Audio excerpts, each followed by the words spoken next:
Hey guys, welcome back to Remodel Handz with Mia. If you're new here, welcome, and if you're not, welcome back.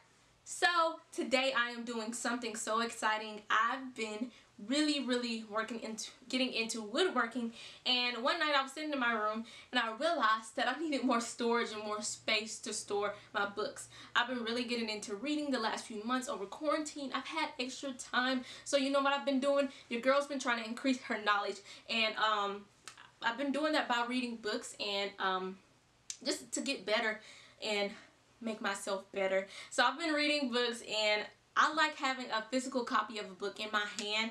With buying more books, more physical books, I need more space to store them. So I was sitting here and I said, I need a bedside table. I need something that didn't have drawers, something with a shelf and that had doors where I could sit my books up and prop them up, where I could see them and I can easily grab them and have access to them when I needed them. So I went on the search. You know, when everybody needs a good DIY, we go on a search through Pinterest, and I initially searched bedside tables, but every search ended up with bedside tables that had drawers. Although I like that, that is not what I needed for the time being. So I changed my search to look at TV stands. Usually TV stands have those doors. They have shelves where you can store things, and you know what? I ended up finding what I needed. So here is what I found. It was found on Overstock, and it was actually sold out. So you know what? That's no problem because I know how to build things, and we're gonna go ahead and build it. So let's go ahead and get started. Every good DIY starts with a trip to Home Depot, and that's what I'm doing here. Actually, I got some of my wood cut down at Home Depot because my car is a little small and I can't fit the bigger pieces of plywood in my car, so I have to get them cut down to smaller sizes. And then I do the, you know, the precise cuts at home.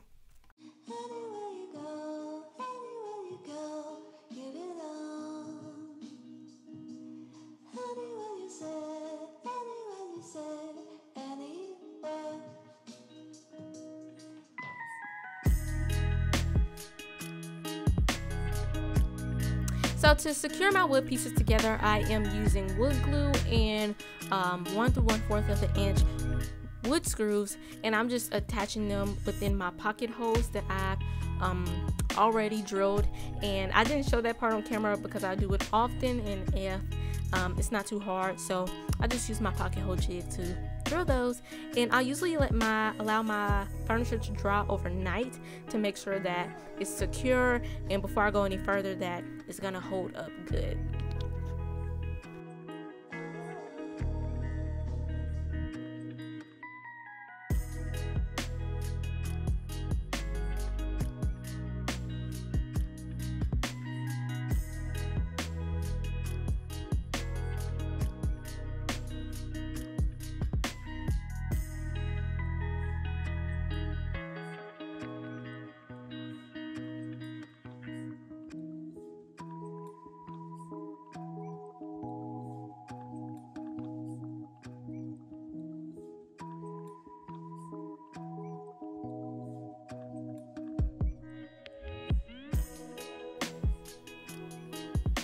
For my accent pieces on my doors, I am using tempered hardboard, and I'm just running it through my table saw to make sure each piece is 1 inch wide. And I also use this same board for the back of my frames just to close it off, and I painted the inside white, so it looks so good. I'm so excited for you all to see the next part.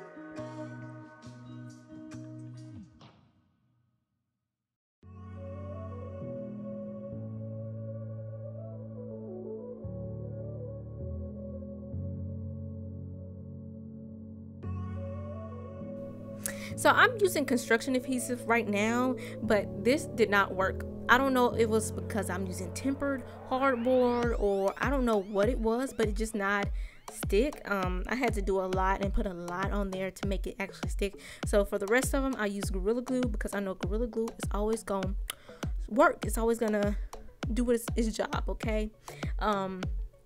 So I'm doing that, and the Gorilla Glue worked like a charm. So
I didn't show this on camera, but I used my miter saw to cut the access pieces of my temper board that were hanging off my doors, just to make sure they were lined up. I could have used my table saw, but I decided not to. The miter saw was just a little easier to set up for me. Something that I just want to make sure, you just want to make sure that you don't cut off the wood from your door. You're just cutting off that tempered hardboard.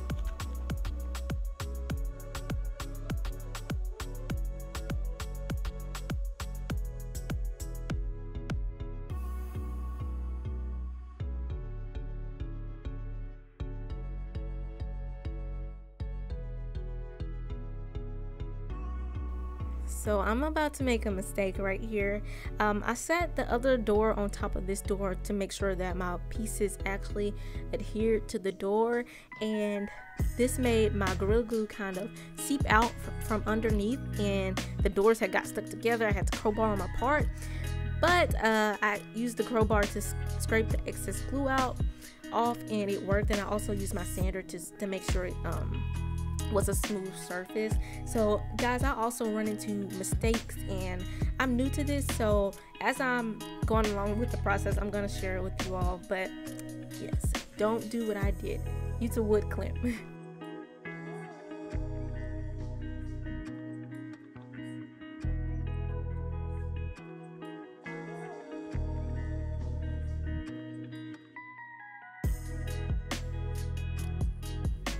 So to paint, I am using the Wagner spray gun. I will link it in the description box. I will link everything in the description box, measurements, tools that I will use, everything. So this made everything go by so much smoother, faster. Usually I'll be out here rolling paint for hours, but this took me under an hour, maybe 30-45 minutes, and just went by so fast. So save yourself some time, because time is something we can't get back.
Right now I'm putting the doors on to my bedside tables, and I'm using inset hinges. This is the most important key. I bought some other hinges and they didn't work.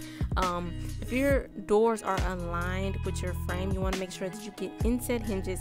Home Depot only had the soft close, and they're a little bit more on the expensive side. So if you are going to build this, go ahead and order your inset hinges prior to building this.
This is my favorite part. I am attaching my legs and my pulls onto this bedside table, and I'm using these gold pulls and legs that I found from Amazon, so I'll link them in the description box. And they were really not that expensive, so I love them. I love how they look on this piece, but I'm just using the screws that they came with to attach it.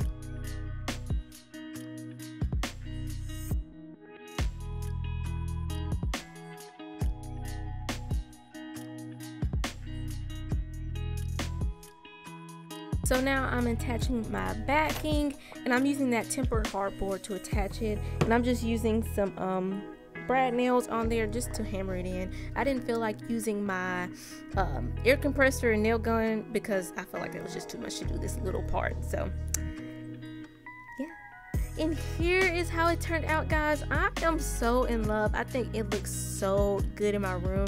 And stay tuned, guys, because I have another room makeover coming for you all. But tell me what you think about it.